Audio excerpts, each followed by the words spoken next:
All right. Hello, everybody. Few minutes after 6 o'clock, we're going to start the council meeting. I'm going to be reading for the Mayor Randall today because he's away with regrets. Our land acknowledgement. As we gather here today, let us be reminded that the community in which we live, work, and play is situated on traditional, unceded Algonquin First Nation territory. We would like to acknowledge and thank the Anishinaabe people and express our respect and support for their rich history and culture. Call to order.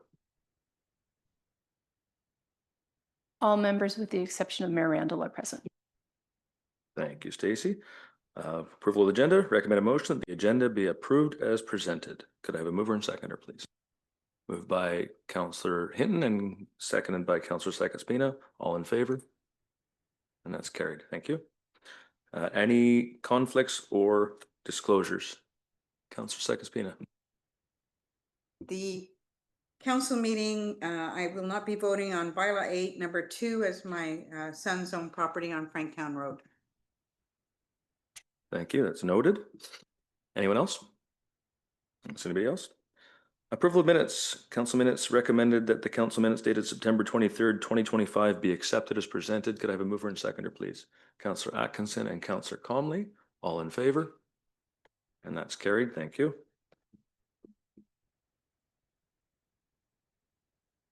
Two motions tonight. Transit feasibility study. The recommended motion that council receive as information the final transit feasibility study prepared by Parsons Corporation. Mover and seconder, please. Councillor Hinton, Councillor Kavanaugh. Any discussion? All in favor? That's carried. A recreational concept plan. Recommend a motion that council approve option 1 with respect to next steps associated with the recreation concept plan as outlined by the report and property and project manager dated September 23rd, 2025, and that the following council members be appointed to the recreation concept plan working group, which we haven't discussed. So let's have that discussion. Anyone have anything to discuss? Councillor Com. I would be willing to sit on that committee.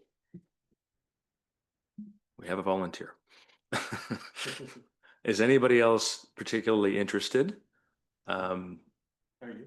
I would probably make a lot of sense to be there given my background in construction as well as I'm the chair of the recreation committee. I would volunteer.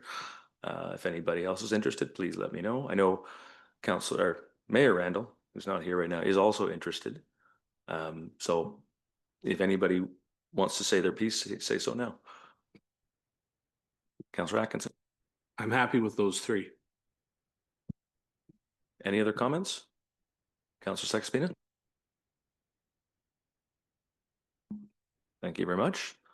So if there's no other objections, I will move ahead with the motion again. I won't read it again. The first part, do you want to do them separately? You want to split them? Does it matter? Okay, can we get a mover and seconder for that, please? Moved by Councillor Hinton, seconded by Councillor Kavanaugh. All in favor? It's carried. Thank you. Consent report. That council received a consent report dated October 7th, 2025. Mover and seconder, please. Councillor Comley, Councillor Kavanaugh. All in favor? Carried. We are down to bylaws. Number 1, bylaw number 74-2025 to approve water and sewer rates for 2026. The recommended motion that bylaw 74-2025 to approve water and sewer rates for 2026 be read a first, second, and third time and finally passed. A mover and seconder, please. Councillor Sakaspina, Councillor Comley, all in favor? That's carried.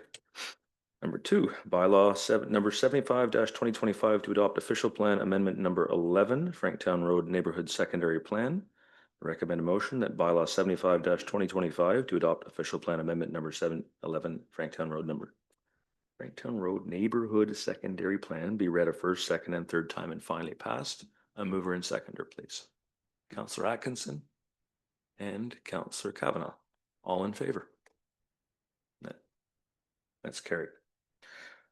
Number 3, bylaw number 76-2025 to adopt a sign bylaw and repeal bylaw 2824. Recommend a motion that bylaw number 76-2025 to adopt a sign bylaw and repeal bylaw 28-2024 be read a first, second, and third time and finally passed. A mover and seconder, please. Councillor Hinton, Councillor Sakaspina, all in favor? And that's carried. Thank you. Next time I won't read the second line just after the first line that says the same thing as the first line. We're at announcements.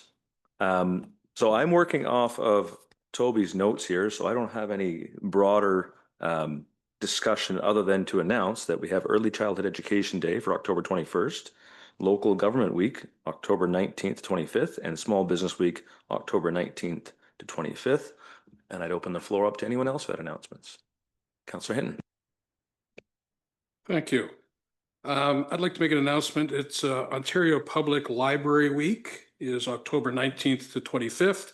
During this week, we celebrate the essential contributions of public libraries to education, equity, and community connections across the province.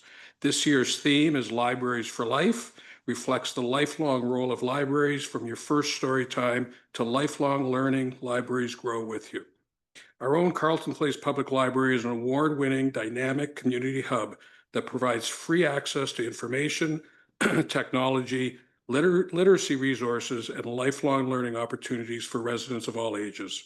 It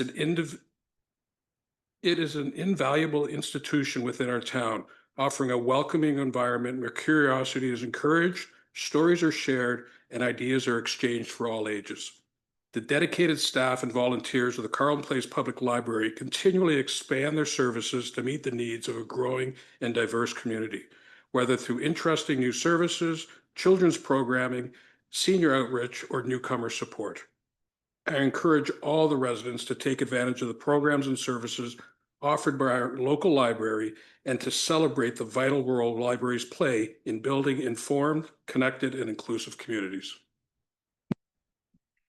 It's very nice, Councillor Hinton. Thank you. Councillor Sakaspina and then Councillor Kavanaugh. First of all, I'd like to thank Zion Memorial for the 80 free Thanksgiving dinners they gave out today, and Councillor Comley is a regular volunteer, so thank you. Saturday, don't forget Legion Breakfast, best breakfast in town, 8 to 10, 2 for $25 or $13 each. Now, for the past couple of years, I've known Linda Berg and admiring the role she played in our community. Last week, Linda Berg passed away. If you didn't know her, she was technically not our employee and more of Carebridge, but she was the key driving force in our Senior Active Learning Center at the old CPR station. Linda, you were so loved and missed, and the seniors in Carleton Place miss you already. Rest in peace. Thank you. Thank you, Councillor Sakaspina. Councillor Kavanaugh. Thank you. Just a couple of announcements. A reminder that October 8th, so Friday, we're welcoming Ashley McIsaac to the arena as part of Festival of Small Halls. October 11th is the last Farmers Market at Market Square, Thanksgiving theme, I believe. And October 19th, there's a family Halloween dance from 9:30 to 12 at the arena in the upper hall.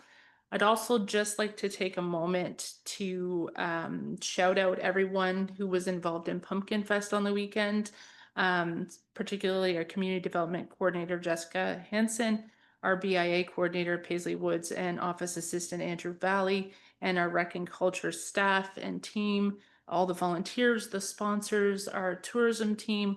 It is incredible the amount of work that goes into these events. Both the planning and the lead up to, but also day of and the night before, and the schlepping of hay bales and the tying of corn stalks. And I just want to say thank you for all your hard work and dedication. It was a beautiful weekend. There were hundreds and thousands of people, I'm sure, lots of childhood family memories made, and it's become a real tradition. So I can't thank you all enough for everything you do. So thanks.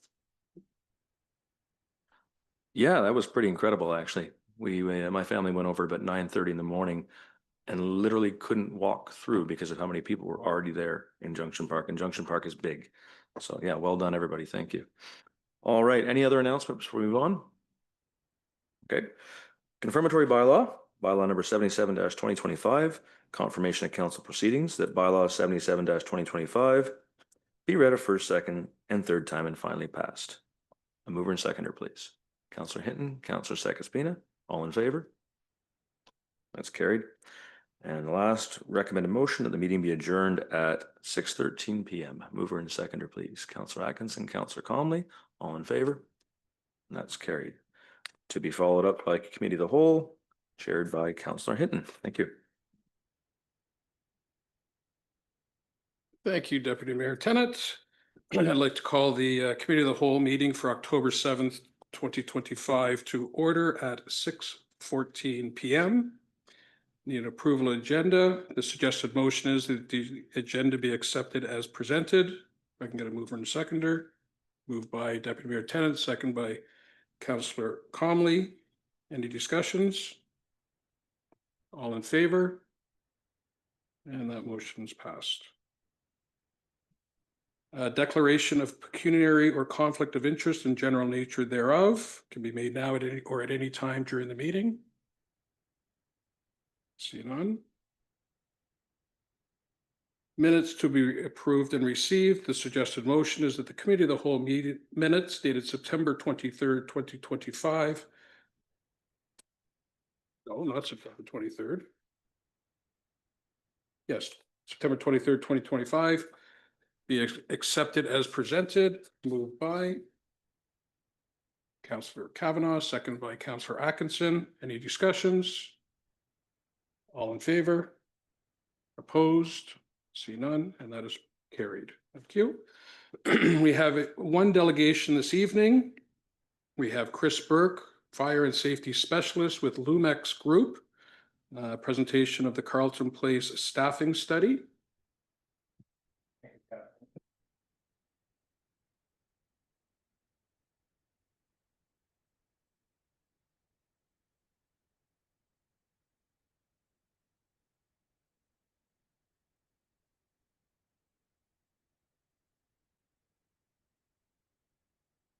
Sorry, Chris, if I could just actually turn on your microphone again, that'd be great. Thank you. How's that? Perfect. Well, good evening, Council.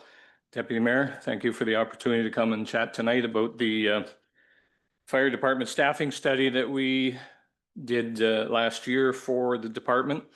If we can put up the PowerPoint slide for me, we can go to the agenda slide.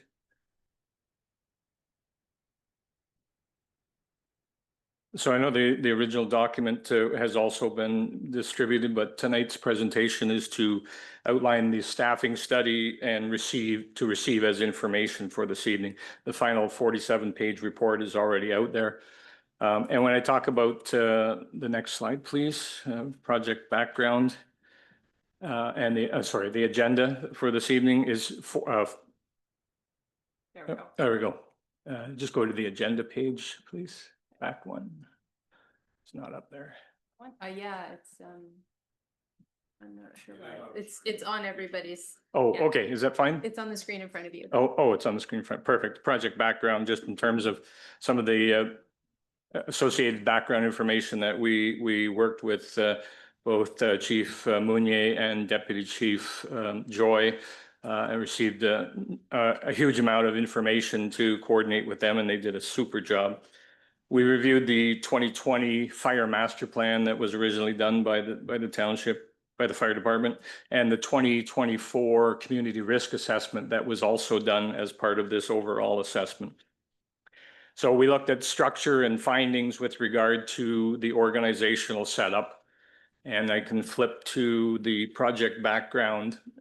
When we went through all of the data and information there, we started with staffing considerations for other municipal comparators, and the list was extensive, but we targeted about 5 communities. And in the staffing considerations, it was really to show like populations, like density of populations within square kilometers, because it has a tremendous impact, as you'll see a little later on in the presentation, concerning the NFPA, National Fire Protection Association regulations for emergency response. In this chart that you have posted in front of you, we were listing 4 additional townships that have similar size or similar populations. They're not bang on. The population for Carleton Place at the time of this chart was 13,966. And I know that number is from the original, I think 2021 census was actually 12,517. And so that number is representative of where we were when we did the study. And I think the projected or the current projected growth is about 14,250 in 2025. That's not an accurate number. It's what I just looked up last week on the internet to give me a rough calculation as to where we were since this presentation was taking place tonight. When we look at the presentation of municipal comparators, we're also looking at how many fire stations they have. Some have more than Carleton Place, and how many chiefs, deputy chiefs, assistant deputy chiefs, fire prevention officers have. But the key indicator at the bottom for us looking at being able to have an effective response force within the municipality is the fact that total full-time staff, Carleton Place is shown as 5. And if we look at Renfrew is 11, Smiths Falls is 9, Loyalist, which is a smaller township outside of Kingston, is 10, and Napanee, which is a little bit bigger community, is 10 as well. And you'll see the importance of those numbers as we proceed through this document. Next slide, please. Number of emergency calls per year, as we see on the chart from 2020 right through till August 31st of 2025. We've seen an increased trend with, except for the blip in 2023 of 184 emergency response calls. The 187 is as of August, so we still have the rest of the year to proceed through. But you can see a trend happening within emergency calls within your municipality that is requiring some organizational action to ensure that you're having an effective response force at every event. Next slide, please. Time period of dollar loss fires is a little different trend period, 2019 to 2024, just because of the documentation that was available. So when we look at daytime responses for dollar loss fires, and these are the ones that the Office of Fire Marshal categorizes in a specific grouping to show total dollar loss fires. Daytime, weekend, and weeknight is shown in the pie graph there that would indicate exactly what percentage of calls happen within what framework. And again, as I get into the mapping section of GIS mapping later on in the document, some of this will become evident that we have an obligation to ensure that we have an effective response force hitting the streets. And we're using this as a guideline for the amount of dollar loss fires for that. Next slide, please. So the effective response force is a terminology that is within the fire service per se, and it refers to the number of firefighters needed to carry out what we call critical tasks at an emergency scene. And when we look at a chief officer like Chief Joy behind us, while he's running a fire, he has to assess how many people he has on scene to ensure that they can operate at an emergency scene safely and effectively, because he has an obligation as a supervisor to ensure that his workers are being protected. So this is one of the critical information documents that we have to ensure that firefighters can get there, but can also get there and be protected and work effectively and ensure that you have enough people. Next slide. So the demand zones, and this is again, NFPA, as I said earlier, is a National Fire Protection Association, and they regulate and certify fire departments in North America to ensure that they are all working toward a standard. On another side of the house, in terms of training for a fire department, they use NFPA standards to ensure individuals are trained to a specific level and they have that certification across the board before they start heading out for fires. So for Carleton Place, it's considered under 1720 regulations of NFPA as an urban area. That's because the population density is greater than 1,000 people per 2.6 square kilometers. So you have confined boundaries within Carleton Place, and it shows within the graph that you fall under this regulation. And the objective here is to ensure that you have minimum staffing would respond within 9 minutes, and that they try to meet that objective 90% of the time. 90% of the time. Next slide would be, sorry, current response structure. Once we looked at what the obligations were and the certifications under NFPA for training and response, is to ensure that volunteer firefighters staffing numbers are maximized within your community. And not only do they have to be brought on board, but I'm sure as Chief Joy would attest, they have to go through rigorous training to ensure they meet the standard for NFPA. In our review of this organizational review, we use chief officers and fire prevention officers within Carleton Place to augment fire suppression services. And to that point, we have a chart a little later on as to how many people would be responding. But in essence, we have about 5 chief officers within Carleton Place. Some are fire prevention officers and some are chief officers. They also use what's called an on-call schedule to support suppression services. The nuance here is that Carleton Place has done an excellent job ensuring that they have sufficient staffing to do fire prevention duties, which is one of the 3 pillars of the Office of the Fire Marshal. But on top of that, they utilize their fire prevention officers in a backup role as a responder.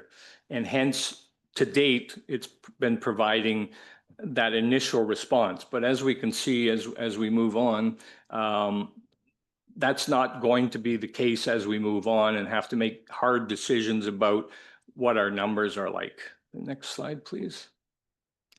So as I said earlier, the 3 lines of defense from the Office of the Fire Marshal are public education, code enforcement, and fire suppression. And obviously, if we do 1 and 2 really well, and this is the theory behind the Office of the Fire Marshal's position on these three pillars, we will reduce the number of calls that we're required to be at in terms of fire suppression. So in our review of the document of the fire department, it was clear in our mind that Carleton Place Fire has done an excellent job at delivering public education and code enforcement. They're doing a terrific job.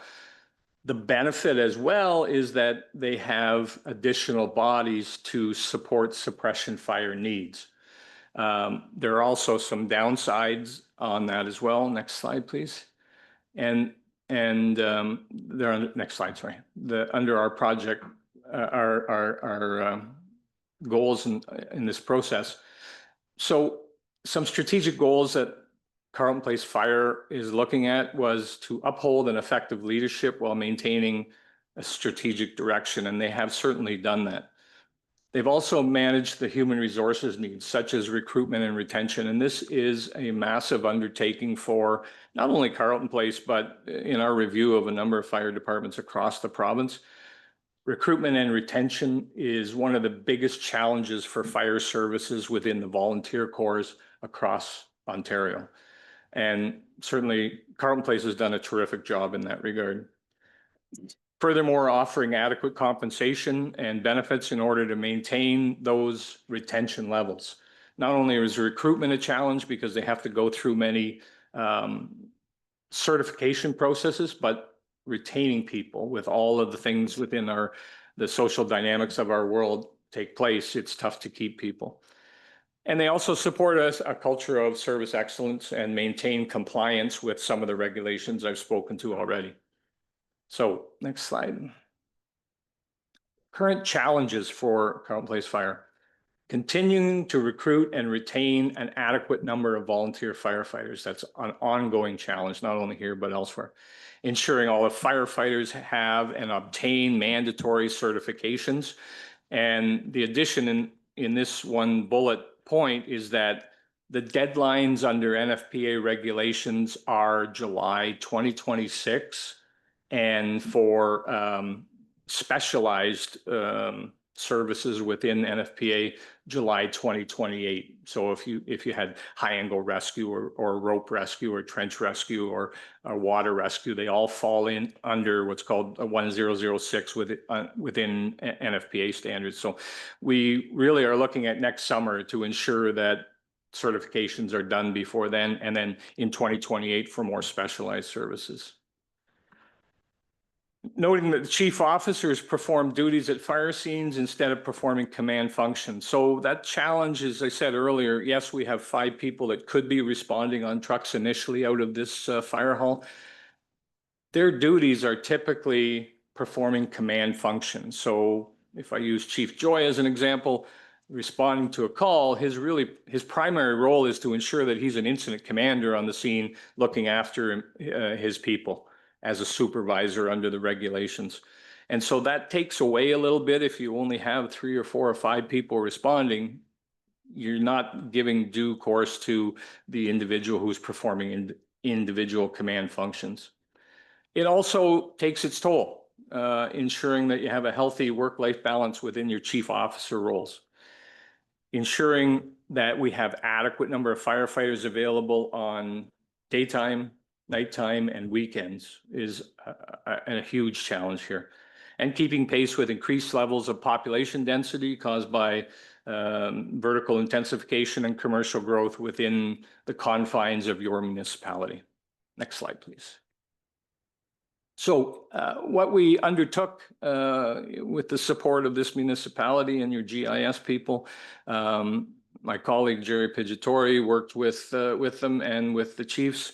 Next slide, please. And we did a series of slides. Hopefully you can see them. So current versus proposed daytime response. If you look, it's hard even for me to see it on here, but on the legend in the top left-hand corner, you'll see a daytime response at the 9-minute mark. On the left, you will see what is currently taking place. And on the right-hand side, we're looking at what the proposed would be with full-time daytime staffing. So you can see within the boundaries, the red border that you have within the boundaries of your border, you can see that the yellow on the graph shows where current daytime response is getting to, where they're getting to in terms of the zone with which NFPA 1720 is subject to. So they're getting out of the station, but you can see on the left, they're only making it so far. That's at the 9-minute response. On the right-hand side, that's if we had some augmented full-time staffing. Next slide. The same comparison is a 10-minute response, but this is on the weekend. And you know, if I go back to what I showed you at the beginning, the pie graph that showed weekend, weeknight, and weekends, a weekday, weeknight, and weekends. So this is the proposed versus current weekend response. So we can see from the map on the left that, you know, the trucks are not even getting out of the station at 10 minutes when we look at the processing time for them to respond to a call. And if we had a proposal for some daytime staffing, they cover the 90% of the township at the 10-minute mark.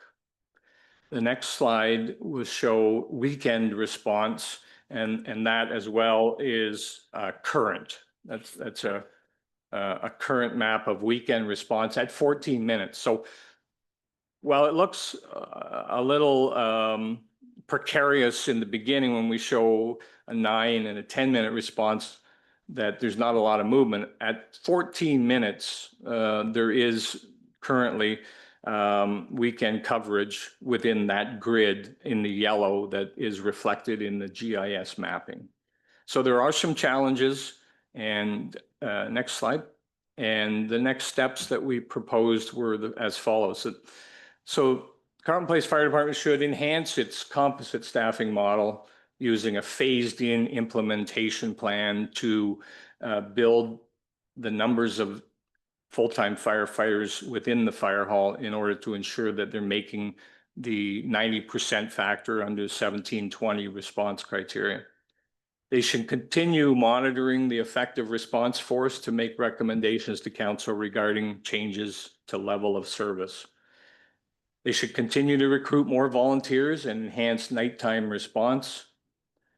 And they should monitor the amount of vertical intensification and growth within the municipality in order to make recommendations to council regarding changes to its service level. So all of those factors are things that will continue to bolster the numbers within an effective response force responding in your community. Next slide. The implementation for an enhanced staffing model would be that the chief should develop an implementation plan of hiring 2 additional full-time firefighters to work Monday to Friday to bolster daytime coverage, which we saw in the GIS map. Plan should be presented to council for consideration and approval. Secondly, the fire chief should develop an implementation plan for hiring 4 additional full-time firefighters to enhance daytime coverage, including coverage on weekends.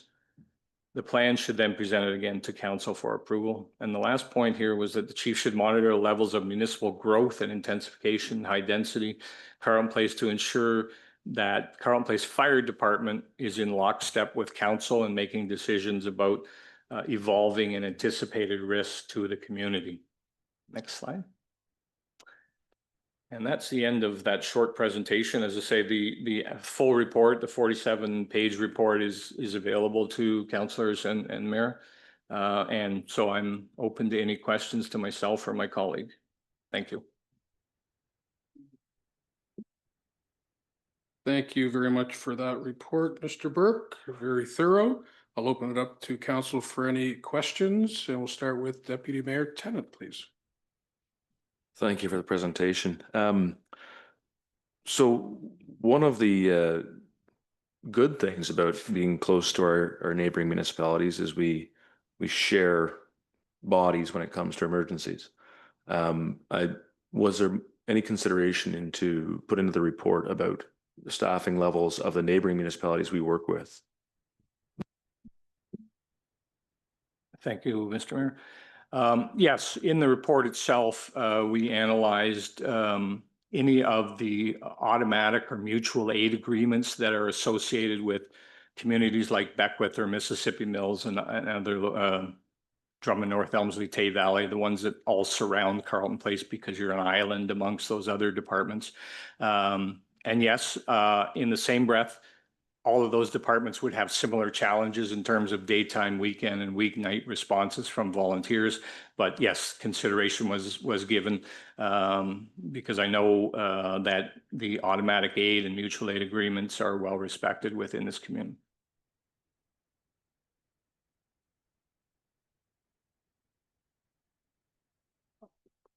Sorry.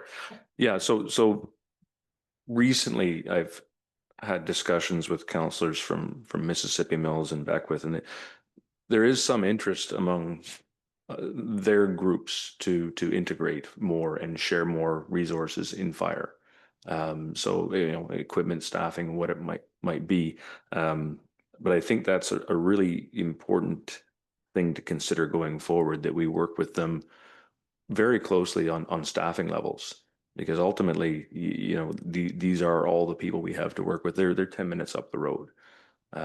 Probably a good idea to start working on them with them more on equipment as well. That stuff gets expensive, and if we can share costs, that'd be great. Thank you, Deputy Mayor. So in response to that, you're very 100% accurate on that regard. Municipalities are facing challenges with the escalating costs of equipment today, whether that be fire apparatus or breathing apparatus or e-tools or whatever you have on your vehicle.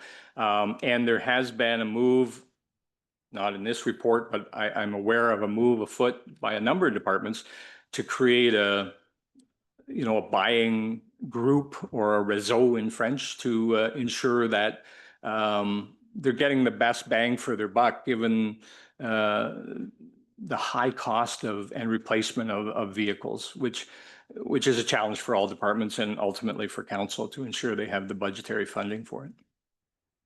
Thank you. Any other questions or Councillor Kavanaugh?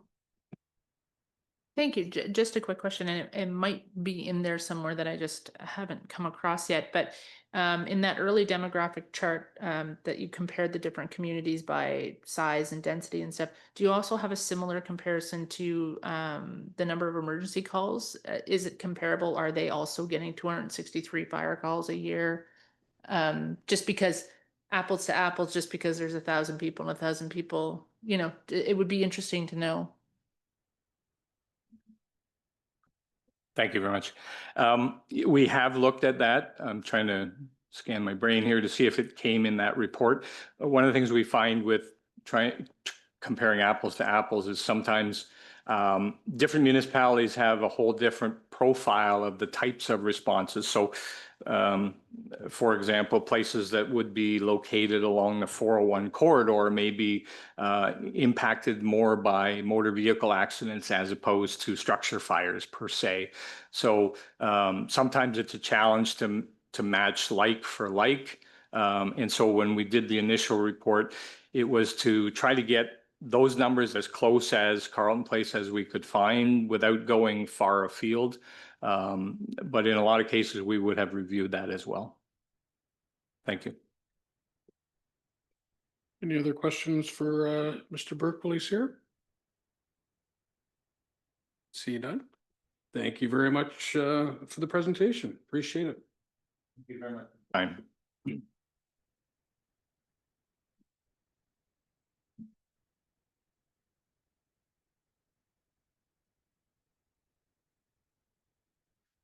And we will be moving on to reports. We have a few of them this evening. We will start off with the Carleton Place Fire Department and Municipal Law Enforcement Second Quarter Activity Report, communication 136095, and it'll be given to us by Dave Joy, Acting Director of Protective Services. Floor is yours, Dave. Thank you very much. Good evening. Quick report here I apologize for the second quarter delay. I was waiting for the staff side to come over as well. So June of this year, we had a record month for fire calls. If you read the report, 31 fire calls. That's a lot for us, and 36 overall events. So we're out more than once a day right now. In June, we did a lot of schools in the fire hall, a lot of tours, a lot of public education events went very well. We toured some schools as well. We also had our 150th celebration, what was phenomenally attended. It was amazing. A lot of older firefighters came and they were very surprised at the attendance we had. So it went very, very good. Very happy with our crew, how much work they did. Bylaw, working hard as usual for everybody, making everybody happy. Emergency management, we met the requirements for last year's compliance, so we're happy with that. That's a pretty brief report I have. Thank you. Thanks, Dave. I will attest, living near the fire department, I am hearing you guys going out more and more and more and more. So, is there any questions or comments? Councillor Sekaspina. Hello, Dave. I noticed 7 stray cats, 15 stray dogs, and 16 other calls, so still not enough for our own animal control within the county, right? If you're talking county, we could probably visit that one, but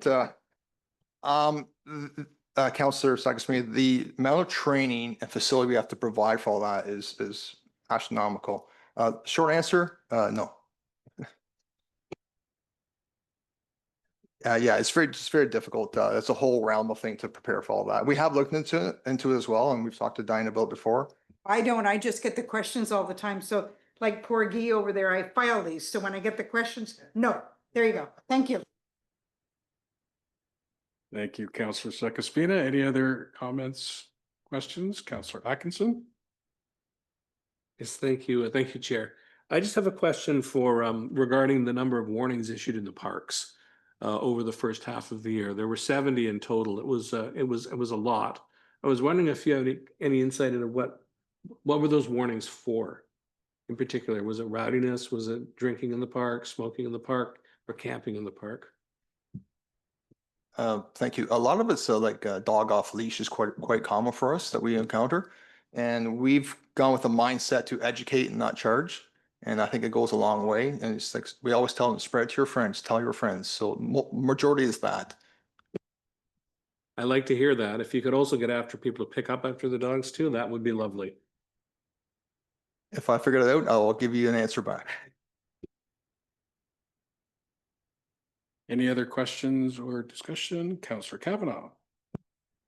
Just a quick comment, really, as someone who has kids in school, but the water days, it's amazing to drive by and see everyone enjoying. And I know how much outreach our fire department team does with the community. And in terms of what report we just saw about that pillar from the fire marshal's department about education, I think you guys do it in spades. You're always involved. And I thank you for that. And I know it's appreciated by parents and the community at large.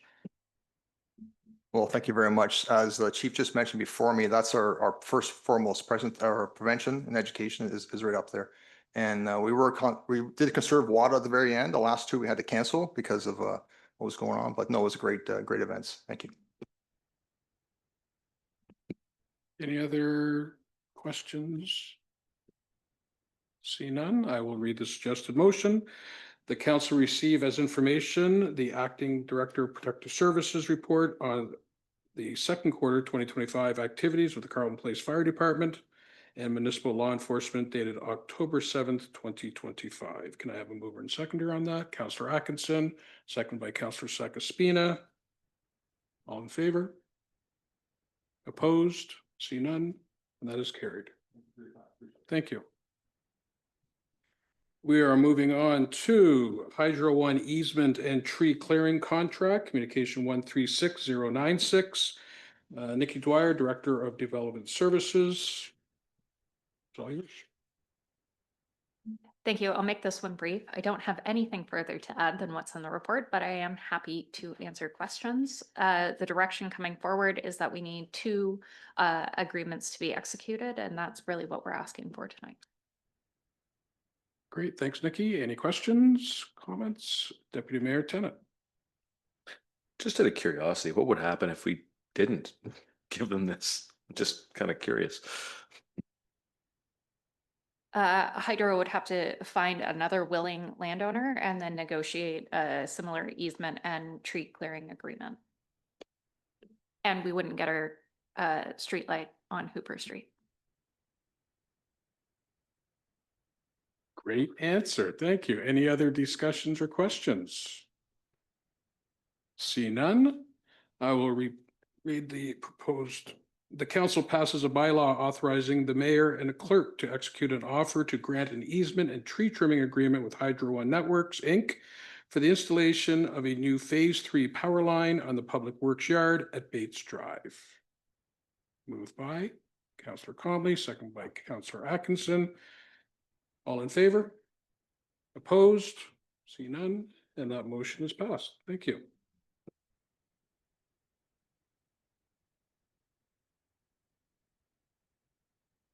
And moving on, emergency, the Ross money here. Ross is joining us virtually. Emergency replacement of Rink 2 dehumidifier, communication 136097. Again, it's Ross Rankin, Property and Project Manager this evening giving us this, and he is joining us virtually. It's all yours, Ross. Thank you through the chair. Again, just like Nikki, I think my report's self-explanatory. There was a failure of a piece of equipment that we needed to get replaced because of summer ice time, but I will answer any questions you have. Thanks, Ross. Any questions or discussions for Ross on this? You're off easy tonight. See none, I will read. We're just used to coming asking for money, I guess.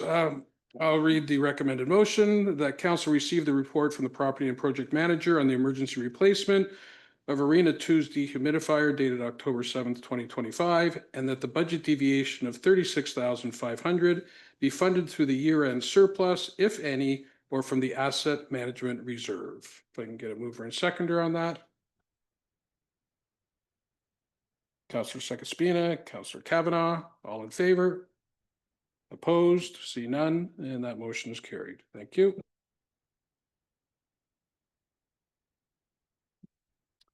Moving right along, Recreation Paving Project, communication 13698, presented by Joanne Henderson, Manager of Recreation and Culture. It's all yours, Joanne. Thank you, Mr. Chair. We had 4 different paving projects included in the 2025 budget. We put all the projects together into one request for proposal. Unfortunately, the price came in under or over what we had budgeted, and I'm here today asking for council's approval to proceed with the low bid of 81,705.60 to Provincial Paving. Thanks, Joanne. Any questions or discussion for Joanne? Councillor Sekaspina. Miss Joanne, is that Karen Beck, that horrible pothole road that we're paving? Yes, that is correct. Any other questions or discussion? See none, I will read the recommended motion. The council award the contract for the recreation paving projects to Provincial Paving in the amount of $81,705, $81,705.60, as outlined in the Manager of Recreation and Cultures report dated October 7th, 2025. And that the budget deviation of $26,705.60 be paid $1,105.60 from development charges, with the balance to be taken from any surplus remaining at the end of the year, or alternatively from the asset management reserve. If I can get a mover and a seconder on that. Councillor Sekaspina, Councillor Comley, all in favor? Opposed? Sorry. I just wanted to ask if council was okay that we could go ahead and schedule the work before the final council approval on October 21st, just so that we can get the paving work underway. Deputy Mayor Tennant. Do you want us to do a motion to suspend procedural bylaw to do that? Just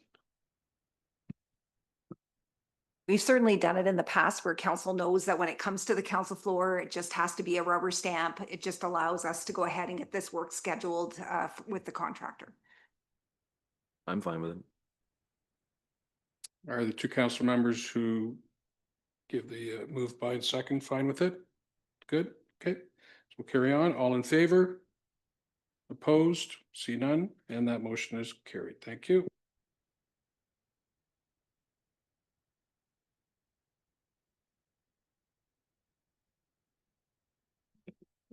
We are on to new and other business, the fire department staffing study. Suggested motion that council receives as information the fire department's staffing study prepared by Lumex Group. Moved by Councillor Kavanaugh, second by Councillor Atkinson. All in favor? Opposed? See none, and that is passed. Committee, board, and external organizational updates. The suggested motion is that the following minutes be received. The Library Board from August 20th, 2025, and the Environmental Advisory Committee from September 15th, 2025. Get a mover and seconder on those. Councillor Atkinson, Councillor Sekaspina, all in favor? Opposed? See none, and that is approved.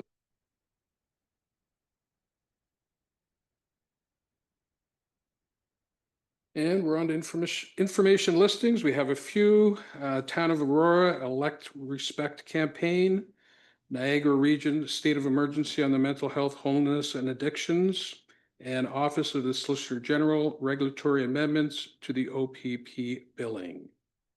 The suggested motion is that the information listing dated October 7th, 2025 be received. I can get a first or second.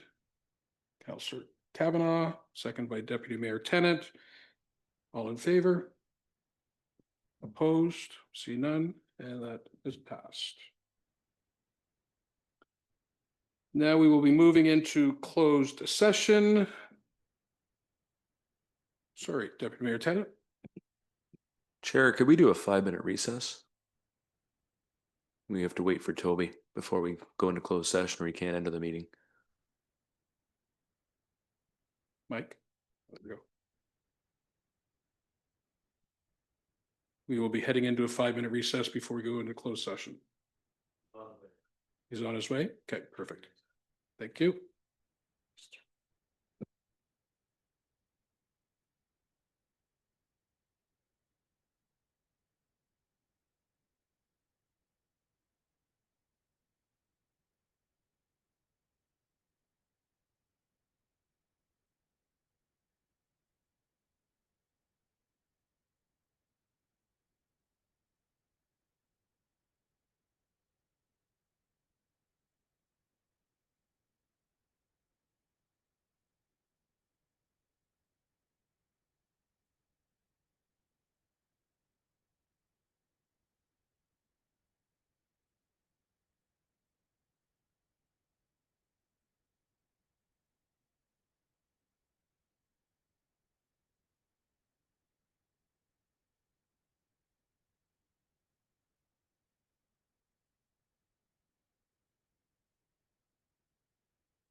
Okay, everybody, we're back. Mayor Randall has joined us. Again, we're moving to closed session for 4 matters: labor relations matter, legal matter, community planning matter, and a legal matter. That the committee move into closed session at 6:57 PM to discuss matters subject to the Municipal Act, Section 239-2, labor relations or employee negotiations, item 1, advice that is subject to solicitor-client privileges, item 2 and 4, a position plan, procedure, criteria, or instructions to be applied to any negotiations carried on or to be carried on by, on, or behalf of the municipality or local board, item 2, and that the following persons be permitted to participate in the meeting: Diane Smithson, CAO on all items, Stacy Blair, clerk on all items, Joanne Henderson, manager of recreation and culture on item 1, Guy Bourguignon, director of public works on items 1 and 2, Ross Rankin, property and project manager on item 3, and Nikki Dwyer, director of development services on item 3. Can I get a mover and seconder? Moved by Councillor Comley, second by Councillor Kavanaugh. All in favor? Opposed? See none.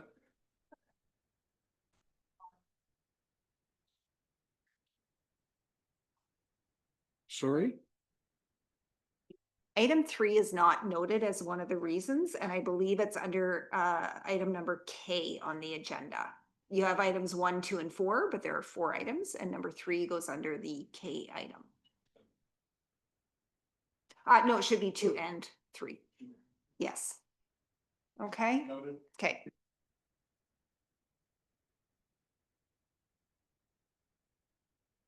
Okay, so we'll move into closed session.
Yeah, I can't get in. Nothing.